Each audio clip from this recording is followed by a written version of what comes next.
you goobers. It's the best sports talk anywhere. Let's listen to Back to Joe Raineri on 640 Sports.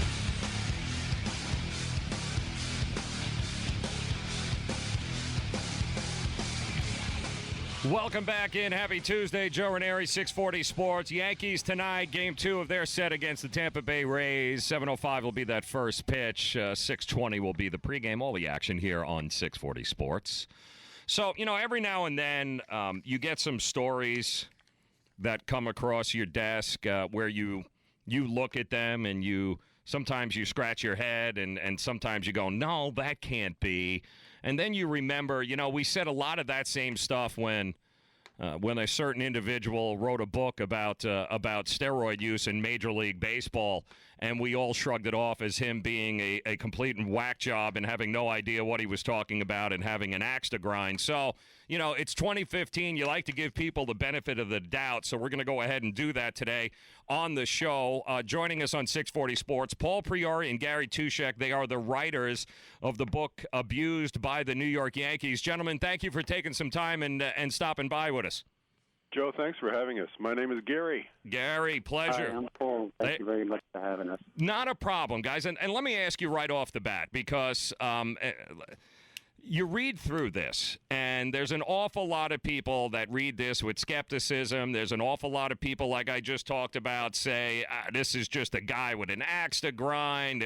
This is ridiculous. There's no proof. He's making it up as you go along. And, quite honestly, as I read through a lot of this, I'm going, this just sounds like all fiction, like a crazy movie. Why should we take you seriously, and why should we take this book seriously? Great question. I'll start off only because I've spoken first. It's important to note that we worked on this for 7 years. This is not my first rodeo. I've done stuff before for, in-depth investigative journalism, stuff like that. I researched everything, double-checked, triple-checked. Paul voluntarily submitted to a lie detector test because I said, nobody's going to believe us. This stuff is just incredible. At first, I didn't believe it, but as I got to know Paul, I began to think maybe this is true. And when I began to do the research and read all his documents that he provided me, I thought, it is true. It really is. Nobody's going to believe it anyway, but it's still true. Gary Toushek and Paul Priore, they joining us here on 640 Sports. The book is Abused by the New York Yankees. Paul, from your point of view, I'm sure you hear the skepticism. You got a lot of people pointing fingers at you and saying, man, dude, you are just so full of it. This can't possibly be true, not you. And then they'll, of course, point to the fact that, listen, you couldn't get anybody to publish this book. You self-published it. What do you say to those people, Paul? Well, it doesn't surprise me because when you're a good, decent human being such as I am, throughout the course of my life, I've always had, people always doubting me from one thing to another. But it's always been proven later on that what I say is the truth. This is not the first time that this information is mentioned. A lot of it is repeated information. And when I had my original court deposition, when I had my case against the Yankees back in 1998, I was, as anybody would know that has been sued or sues somebody, you have what is known as a discovery process. And what that entails is that you must produce any and all relevant evidence pertaining to your allegations and case. Well, I had to submit all of my audio tapes and handwritten transcripts and any other documentation that I had to not only to my lawyers but to the opposing lawyers, and this was ordered by the judge. They have a chance then to review everything and listen to these tapes and then question me accordingly to what they wanted to ask. So when they brought up the subject about me and Jeter in the situation that I saw them with the sauna and then my interaction with them, at first I was very reluctant to answer because I didn't want to, rock the boat. Mm-hmm. But I was ordered to under oath.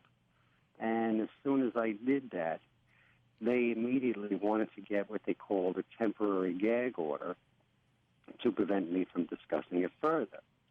I, in turn, says, well, you asked me a question, I answered you honestly and truthfully under oath, and now you just don't like the answers I'm giving. Now, not only has it been in the court depositions throughout the course of 2 decades, it has also been in various newspaper articles throughout the 2 decades. It has been on the smoking gun. There have been 2 writers that put it into their books. One is the guy named Jim Gerard, who wrote a book called Yankees Suck, and another writer by the name of Dean Chadwin that put those damn Yankees. And it's also been on various blogs throughout the year. Through the decades, But till this day, 2 decades later, nobody has ever denied it, disputed, challenged it, or even countersued me on it. Why, people would ask? Because they knew that it was the truth. And I stand by it 100%. Paul Priore and Gary Toushek are joining us here on 640 Sports. The book is Abused by the New York Yankees. It's a tell-all chronicle of Paul's years with the New York Yankees organization, and it is just it's unbelievable as you read through it. And for those of you that are not familiar with it, what he was referring to with the Derek Jeter situation is in the book. You reveal that Derek Jeter and Jorge Posada, you walked in on them engaged in a sexual relationship in a sauna. Because I don't want to speak out of turn. Is that what the book states? Well, what it basically entails is that I was doing my normal cleaning around the clubhouse, and a lot of the players were not expecting to make it to the playoffs. I was unaware that both Jeter and Posada were in the sauna, so when I happened to open the door, I saw them. Now, mind you, this was at the end of the season almost. And this was early on in Jeter and their career? This was early on? This was before they became big stars. This was like the end of their first season. Okay. And like I said, when I opened the door unaware that they were in there, I saw them engaging in what seemed to be homosexual activity. So I stood there surprised, and I guess the cool air from outside the door hit their warm bodies, and they looked up surprised and shocked. And then they told me to clean the effing door. They closed the effing door, which I did. Then I continued to do what I was doing.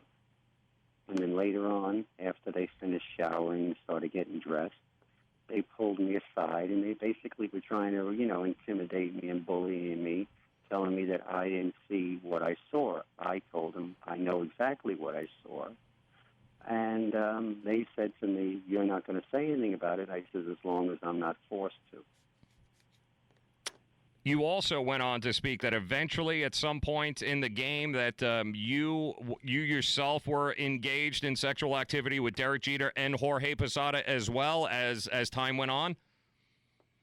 It was that same evening. I don't know if you're aware of it. Mariah Carey had a 1-hour show, a musical show for Fox, and it was being recorded at Madison Square Garden at that time.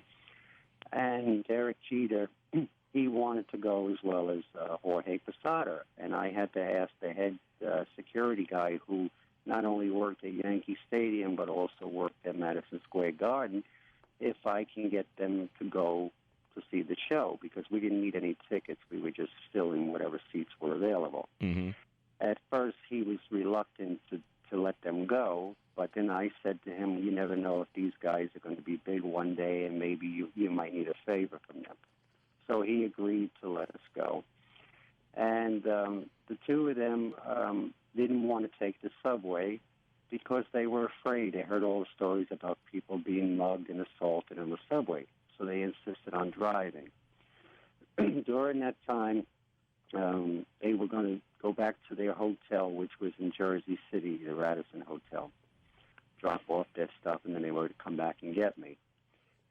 They got stuck in traffic, of course, and then when they got back to the stadium to pick me up, I asked them again, maybe we should take the subway down, because I didn't know how to tell them directions to go by car from Yankee Stadium down to Madison Square Garden because I didn't drive at that particular time.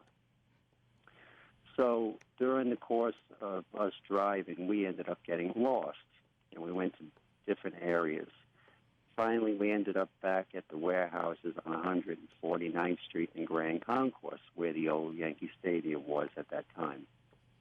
They started talking to each other. Of course, Posada's native language is Spanish, and Jeter, of course, being friends with Posada, also knew how to speak Spanish. I didn't know Spanish at that particular time. They brought up the situation about me catching them, and then one thing led to another, and I'm sure you can understand from reading the book exactly what happened after that. I really don't want to go into the graphic details on air because I don't want to offend any of your No, I'm sure we can let our imaginations go from there. Paul Priore joining us. He's the author of Abused by the Hello? Yankees. Oh, yes. Gary Toushek also joining us. Hello? Yes. Can you hear us? Paul's phone cuts out occasionally. He's got a new cell phone he's trying to Oh, break. okay. Okay. No, not a problem. Can you get us now, Paul? I guess he's not. All You're right, not listening, are you, Paul? Well, Gary, let me ask. Gary, let me ask you because Sure. it's. I know Paul had been looking for a number of different collaborators to try and write this book with him. Hello? Yes, Paul, we're there. Paul, can you hear us? Oh, man. Sorry about this. That's all right. Go right ahead. That's all right. But I'm just wondering, Gary, what made you say yes? He was obviously looking for a lot of people to be involved in this, and a lot of people shot him down. Hello? Why did you get involved with it, Gary? Well, because it was quite a story. As I say, I did doubt some of it at first, but then when I dug into it, I thought this is just it's amazing, but it can be proven because George Steinbrenner at the time was a twice convicted felon. He set the example for everyone that worked for him. And I guess after a while, people started to think, this guy is getting away with stuff. Maybe we should just follow his example and do the same thing. For example, gambling. There was gambling that went on in the clubhouse all the time, almost every day. And anything from when Joe Torre came in as manager, him and Don Zimmer used to like betting on the ponies, so they would send the underage bat boys out to the off-track betting office to place bets on them for them. And also, there was a bat boy, a 15-year-old kid who was tied to a bookie. He used a phone in the clubhouse that was tied to the switchboard, and he would get whoever wanted to bet on stuff. Any kind of sports events, but also baseball. Pete Rose is called out. Gary, let me understand you, because we all know about Pete Rose and right. his ability. So, but what you're telling to me is that in the Yankees organization, especially when Joe Torre was there was an abundance of gambling going on during games, after games, before games. That gambling was just a regular routine, a part of the day for Yankee baseball. Yes, sir. We're talking the mid-1990s, mid to late 1990s. And it's a fact. These guys, Paul said that he discovered just by listening and being observant, he had a tape recorder in his pocket because after a while he thought, some of this stuff is so incredible, I'm just going to make recordings of stuff just because nobody else is going to believe me. So he's got on tape players asking about betting against their own team to lose, because they had an underdog team coming in, and they were going to deliberately lose by a base running error. And sure enough, that's what happened. Somebody made a base running error, and later Paul saw the bookie's runner come in with the winnings. Okay, so I don't want to speak out of turn here, and I don't want to misinterpret what you're telling me, but Paul Priore, who's joining us here on 640 Sports, along with Gary Toushek, they are the authors of Abused by the Yankees. What I'm hearing you tell me, Gary, is that there was a situation where on tape, Paul has on tape a conversation between Yankee players on how to actually lose a game on purpose, and then sure enough, that came to fruition later on that day? That's what I'm saying. And Paul did something about it. He wrote a letter to the commissioner of baseball at the time, Bud Selig, detailing all of this. Selig didn't do anything, no response. So a couple of weeks later, Paul wrote another letter. And again, no response. Finally, a woman from Selig's office called and said, "Thank you for your letters." But they still did nothing. No investigation. You're talking about fixing you do realize what you're talking about here. You're talking about fixing baseball games. What the cardinal rule, the cardinal sin in the sport, which is what Pete Rose is being shut out for. And you're telling me that you have on tape New York Yankee players talking about throwing a game, and then it actually happened. Yes, sir. And what Yankee players were on the tape? There was one named Pat Kelly. He was, I forget his position at the time. He's the most outstanding one. There are other voices on the tape that can be identified, but that one comes to mind immediately. Was Pat Kelly involved in the play in the game that ended up costing them? Yes, he was. And his voice. Now, why haven't these tapes been released, Gary? I mean, why haven't? Because that would shut a lot of people up rather quickly if you could produce those tapes. No. Yes. Here's the point. Our legal counsel advises us not to yet. So they will be released at some time. Okay, so you will, in fact, at some point be releasing these tapes, pretty much exonerating Paul and most of the accusations that he has in this book. Yes. Okay. Paul Priore, Gary Toushek joining us. How about, you mentioned gambling, how about steroid use? Obviously, it was very prevalent in the 90s while Paul was there. And I don't know, Paul, can you hear us? I guess he's still out. All right, he's still on a thing. Tell me, Gary, steroid use. Was there witnessing of steroid use? Was it prevalent in the Yankee clubhouse during the 90s? Yes. Now, I don't have those names at my fingertips. He does. And I should have it. My apologies for that. They were in the book. I know for sure that because Paul also used the visiting clubhouse, he did some of the cleanup there. Mm-hmm. When Alex Rodriguez, Mariner, Paul witnessed him shooting up in a toilet stall. Okay? Mm-hmm. So this guy's done it his total career. I just wanted that on the record, too. Because it's been suspected, but nobody's come out and said it. Now I've said it. So you're on the record. You're telling us that Paul, in fact, had witnessed in a stall Alex Rodriguez shooting up. We can only assume that we're talking about steroids at this particular point, and that this was a regular occurrence with A-Rod, and you want it known that Alex Rodriguez has been shooting up for a long, long time. Yes, sir. And the reason we know that it was steroids is Paul has friends who are diabetic. They use insulin, and these were definitely steroid kits. They look different than insulin kits because some of these players naively tried to suggest to Paul, "I'm just shooting up insulin, diabetic." And he'd look at them and say, "Yeah, right." That's why you like your donuts, too. Mm. You know? Yes. So, he caught them.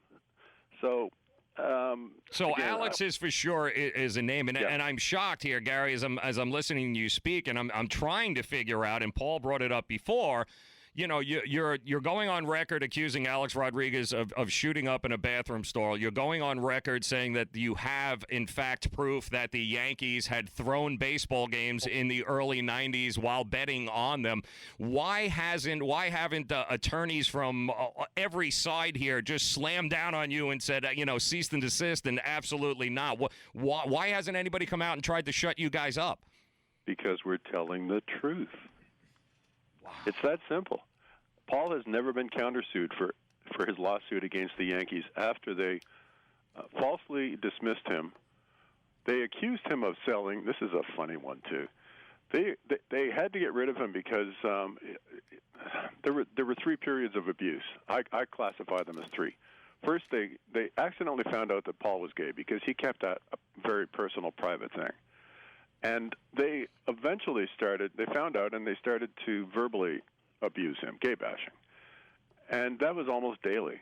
And he tried to ignore it. He didn't want to acknowledge that he was gay, so he thought, I'll just ignore it. Meanwhile, it hurt him. He's a sensitive guy. One day, a pitcher named Bob Wickman decided to, he was standing there talking to Jeff Nelson, another pitcher, and they were talking football. These guys always love talking football. Mm-hmm. And Paul's picking up uniform parts off the floor, which these guys were just so messy. Anyway, that's right. a locker. So Wickman yells out, tackling dummy, tackling dummy, runs into Paul, rams him full force, and sends him hurling into the lockers. And the guy's down on the ground. And they're all laughing. Everybody's standing there laughing. Nobody's offering to help. Nobody's saying, "Are you hurt?"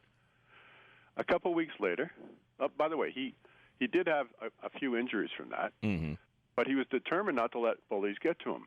He was always told, "Don't stand. You got to stand up to bullies. Don't take it."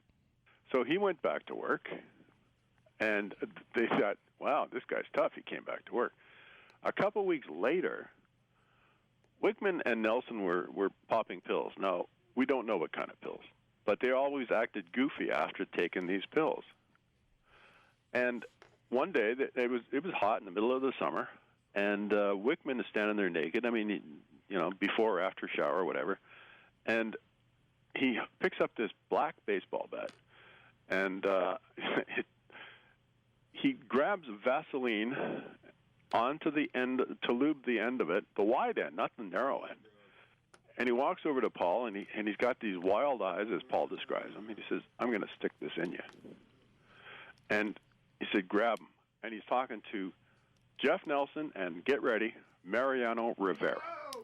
No, you didn't. You did. Mariano Rivera was also a witness to this. He was a part of this assault. He was a part of it. They both held down Paul onto the ground, on his knees, one on each side of him, so he couldn't move. And Wickman moves up close to him and tries to shove his genitals inside Paul's mouth.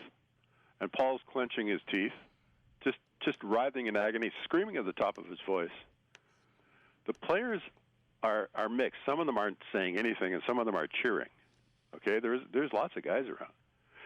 Not only that, Joe Torre is in his office talking to reporters with the door closed. Never came out to see what was going on. I tell you, Gary, this is just—it's a lot to take in for sure. And I'm sorry we lost Paul, and I would I'm up against the clock here, but I would certainly like to bring you guys back on and Paul when we can get his phone working here in the future. And also, I would, whenever you guys and your legal team are ready to release those tapes, I certainly hope that you'll give us the opportunity to give you the platform to do such a thing here, because I know there's going to be a lot of people that are going to say, "Man, you guys are out of your mind. This is just an axe to grind." But you guys are standing pat that you have the proof, you have the audio tapes, you guys will be exonerated before it's all said and done. We will be. There is a lie detector test that Paul voluntarily took, 26 questions in the back of the book, right at the end.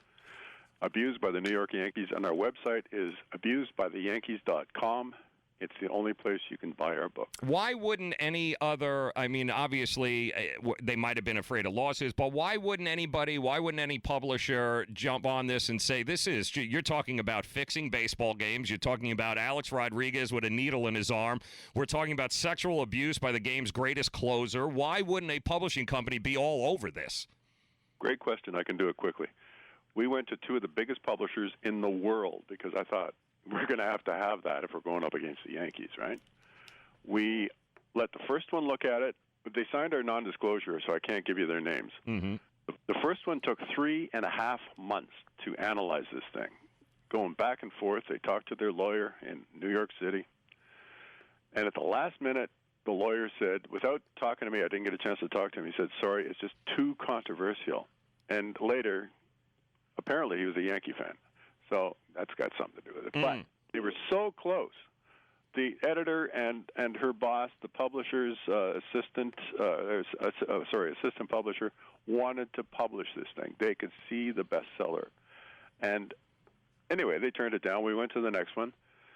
And wouldn't luck have it, we ended up with a guy who was another Yankees fan. And he just said, "You can't do this to my idols. I refuse to read it." Let me ask you, Gary, are there no Red Sox fans in the publishing business? I'm just curious as to why you haven't gone there. Why continue to go to Yankee fans as publishers? I'd love to know. I've tried the whole Boston market because I thought, some of them are Yankee haters, and they don't even want to talk about this book either. I don't understand. I just don't get it. I don't understand either, but I want to thank you very much for taking some time out. Please thank Paul. And again, I'd love to have you guys back on at a later date when we can get the phones working. Again, the website is abusedbytheyankees.com. You figure it out for yourself. Read it, and you come to the conclusions. Gary, thanks for stopping by, man. Joe, thanks again very much. Appreciate it, man. Gary Toushek. I don't know. I need a drink now. I really do. I don't know what the hell to make out of that. That was just unbelievable. Alex Rodriguez, needle in the arm. The Yankees, they have audio proof of the Yankees fixing a baseball game. And Derek Jeter and Jorge Posada engaging in sexual activity with Paul. I got to sit down. I need a drink. Woo! I just can't. And Mariano Rivera assaulting a guy. I can't. We're going to have to take a break. We'll come back. We'll take your phone calls, your thoughts. I don't know where to go from here. Joe Raineri, 640 Sports.